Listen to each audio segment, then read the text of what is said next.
Bienvenidos mis jóvenes historiadores, les habla su profesor González Franco desde el Centro de Operaciones GHC. Sean bienvenidos al tercer momento de nuestra área de formación. En esta oportunidad trataremos un tema que les servirá para afrontar cualquier misión que se les asigne a futuro, el cual lleva como título Método Histórico.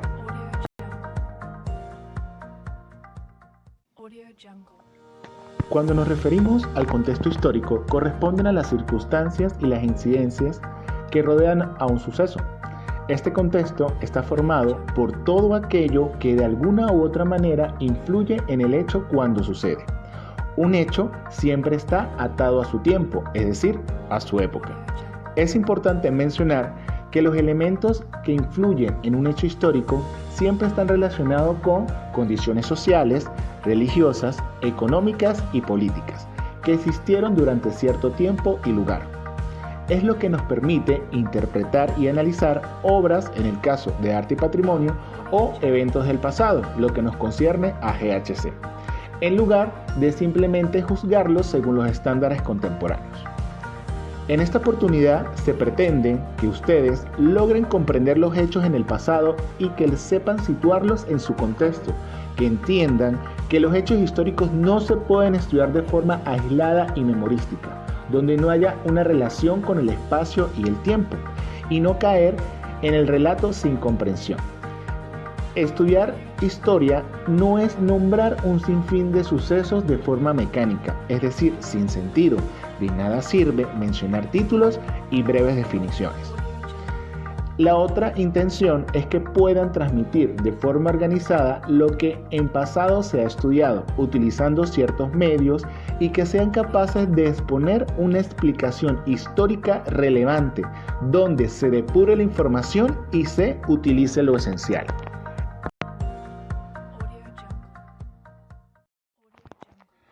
Ahora bien, para comprender los hechos ocurridos en el pasado y saberlos situarlos en un contexto, es necesario ubicar el tiempo, el año y el siglo que ocurrió nuestro evento histórico.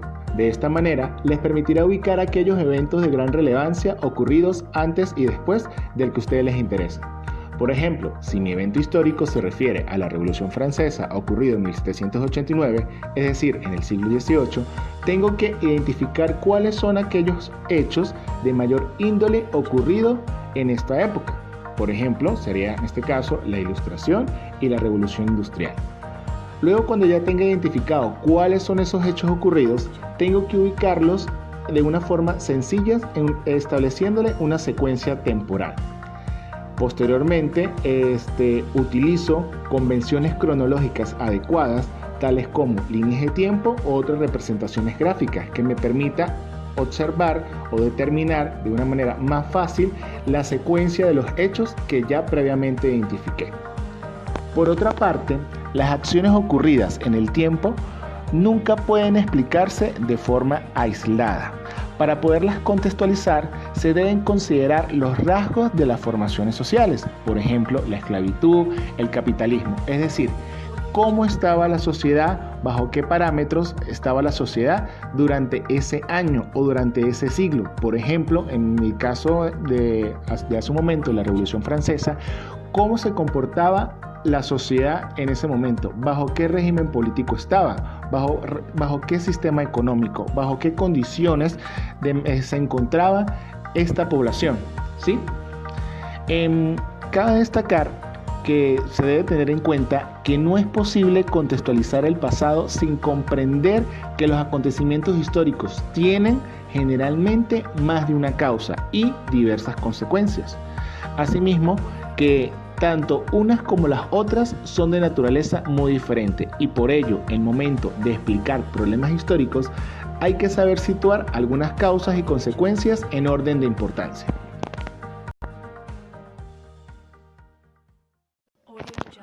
Vamos con el siguiente punto. Transmitir de forma organizada lo que sobre el pasado se ha estudiado o se ha obtenido. Para ello es necesario saber describir, en primer lugar, oralmente aspectos del pasado, es decir, utilizando un tono de voz adecuado, es atribuir ese tono fantástico, de tal manera de que tu intervención cause un impacto al espectador, ¿sí? Y que no se escuche de manera lineal. También tienes que tener en cuenta de que para comunicar cosas del pasado te tienes que utilizar lo que es un medio de expresión, ya sea mapas, informes, dibujos, diagramas, etc. Ustedes deberán ser capaces de seleccionar ese material histórico relevante con el fin de comunicar ese aspecto del pasado, utilizando estos diversos medios que le acabo de mencionar. El otro punto que también tenemos que considerar es que tienen que saber exponer correctamente una investigación histórica relevante. Es decir, ¿por qué lo coloco en signos de interrogación? Tenemos que aprender a omitir el material superfluo, es decir, el no esencial.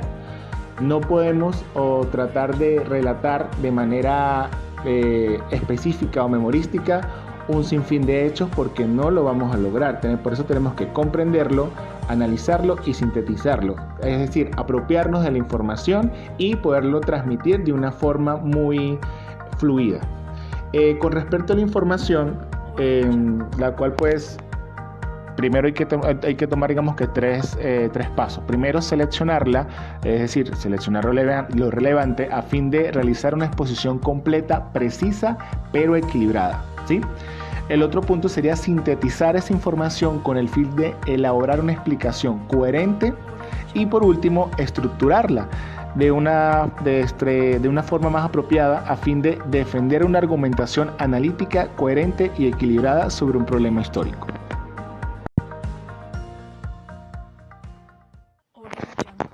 Ok, ahora por último tenemos lo que concierne al método histórico, ¿sí? Para poder comprender un acontecimiento histórico necesitamos recibir información histórica, pero los componentes de esta información no son la finalidad, sino el inicio, ya que la historia no se reduce a saber los nombres, fechas y acontecimientos.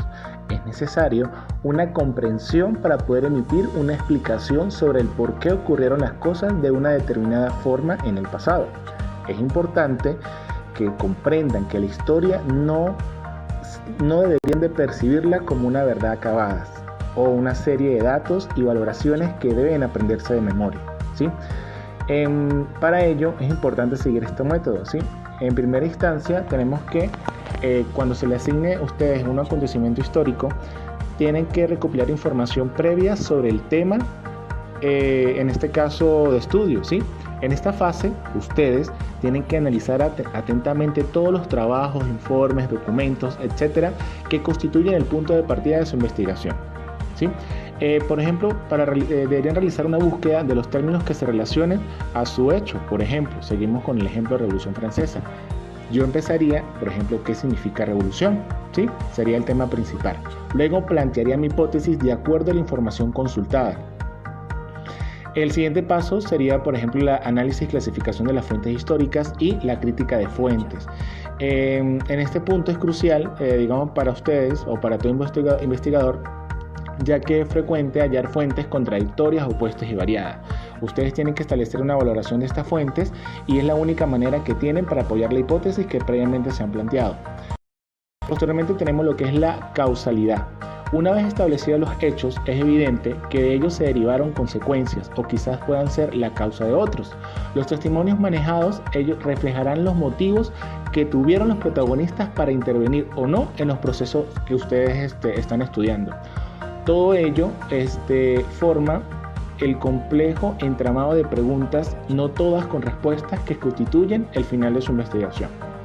Y por último tenemos la explicación histórica del hecho estudiado. Se trata de elaborar una explicación que enmarque lo ocurrido en una teoría explicativa del pasado. Ello supone no solo averiguar lo más objetivamente posible lo que concierne a lo que ocurrió, cómo ocurrió y cuándo ocurrió, sino saber por qué ocurrió y en qué contexto histórico puede explicarse.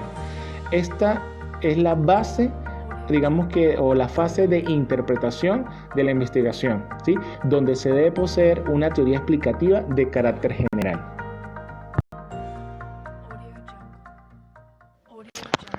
Ahora bien, muchachos, en esta lámina podemos observar un conjunto de eventos o hechos históricos ocurridos en el siglo XVIII y podemos visualizar la interrelación que existen, ¿sí? Por ejemplo, el evento de la Revolución Francesa, podemos observar de que puede ser la causa de un acontecimiento histórico y también puede ser la consecuencia de otro. En este caso, vamos al apartado donde dice la Ilustración, ¿sí? O época de las luces, la cual pues en conjunto con el enciclopedismo causó lo que es la crisis del Imperio Español.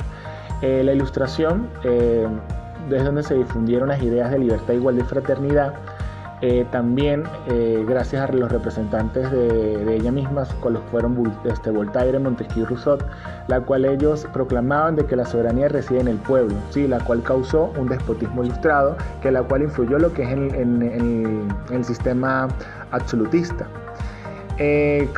ocasionando las bases para que la Revolución Francesa, digamos, que se desarrollara. La Revolución Francesa también inspiró, o gracias a los ideales de la libertad, la igualdad y la fraternidad, otros movimientos revolucionarios como lo fue la independencia de Haití, ¿sí? Que posteriormente, gracias a este acontecimiento, se produjo otras revoluciones hispanoamericanas, específicamente el proceso independentista de Venezuela.